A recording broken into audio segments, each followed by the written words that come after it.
Hi, my name is Jasmine Wilkinson, and for my Nutrition 200 class, I'm going to be talking about Indian fry bread.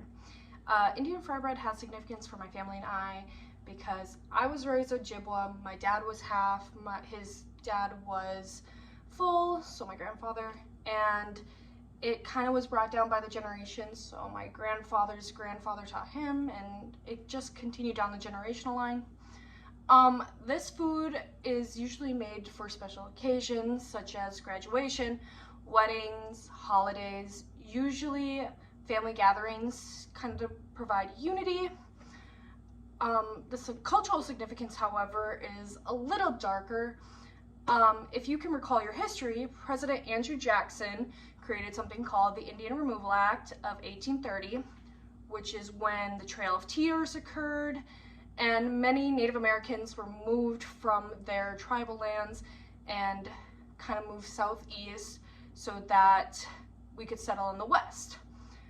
And shortly after the Trail of Tears is when the Navajo Indians had to walk all the way from Arizona to New Mexico, called the Long Walk.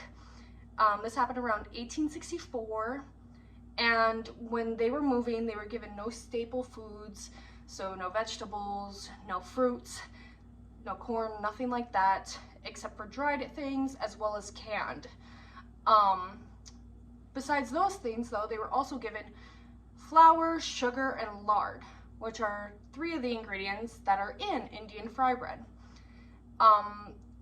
As the years went on and we started to settle and the United States government became more tolerant of Native Americans, this dish now presents pride and unity to many Native American cultures through trade and other options.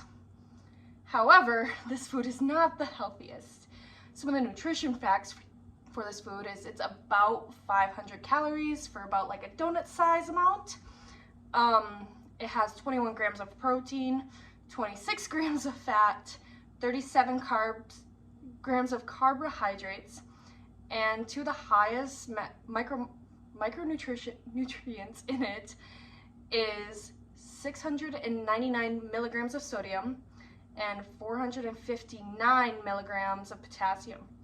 So clearly not the most healthy food dish. Present day, it has been linked to causing some health concerns within Native American communities, such as high cholesterol, some diabetes. But besides that, it is still widely significant for many of us. But I'm going to show you how to make it. So the first things first is it's similar to a bread kind of consistency. So you can either use baking soda, you can use yeast, which is how I do it. So to start, you're going to take 2 cups of warm water. This is just to bloom your yeast. And within that, we're gonna add about a teaspoon. Most people use sugar. I use honey because I'm also just usually prefer it. It's a preference thing. And many families do different recipes. So I'm gonna add a teaspoon, more than a little bit of a teaspoon actually, but honey didn't hurt nobody.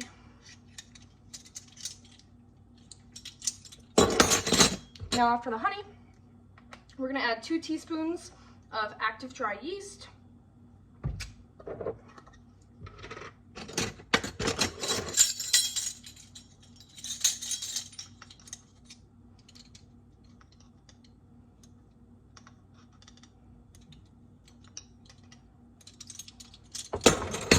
And then we're gonna give it a good mix. Now, the whole point of this is just to bloom these, makes it a little bit more, like, you know, when you have bubbles in your bread, kind of give it that aspect. And many people like either yeasty or non-yeasty. I prefer the yeasty just because it gives it a little more flavor. Now, after this blooms and I start to develop some bubbles from the yeast, you would add about 3 to 4 cups of flour. Really depends texture wise. I usually like mine a little thicker, so I'll add the 4 cups. And then you will also add about a half a teaspoon of salt. And then other than that, you'll let it rise for about 30 minutes just so that it like develops more volume. And then when you do finish letting it rise, you'll take like a little chunk, I say about that thick, and then you roll it out, flatten it till it's about like a half an inch thick. And then I add about, I don't know, enough oil into a cast iron pan so that's about an inch deep. I shallow fry mine. Some people deep fry theirs, again, a preference thing. After that's done, you can dress it however you like. Some like it savory, so they'll make like something called Navajo tacos. So they'll put all the taco makings on top of it. My family, however, we like ours to be sweet. So I usually do butter and a little bit of honey. My mom likes cinnamon sugar, so it really depends on the person. But other than that, I have a friend here whose family also makes this dish. So I'm gonna introduce him. Tegan? Hello. So Tegan, why is this food culturally significant to you?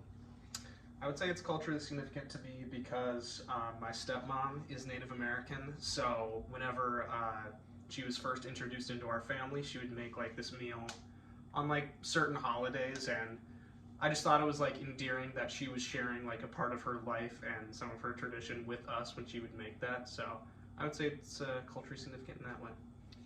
When would she make this dish for you and your family?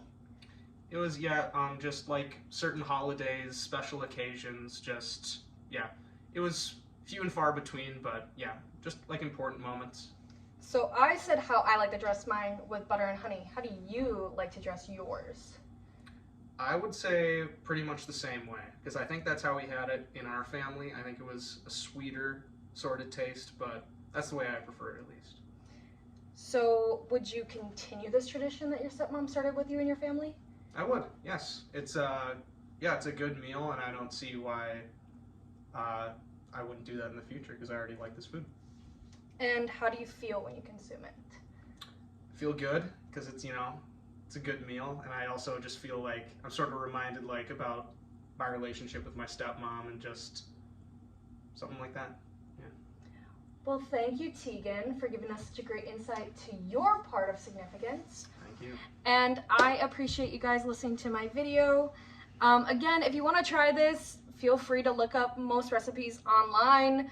Although I would tell you to get it straight from the source, so if you know any Native Americans, feel free to reach out to them and maybe they'll give you your family recipe. Thank you.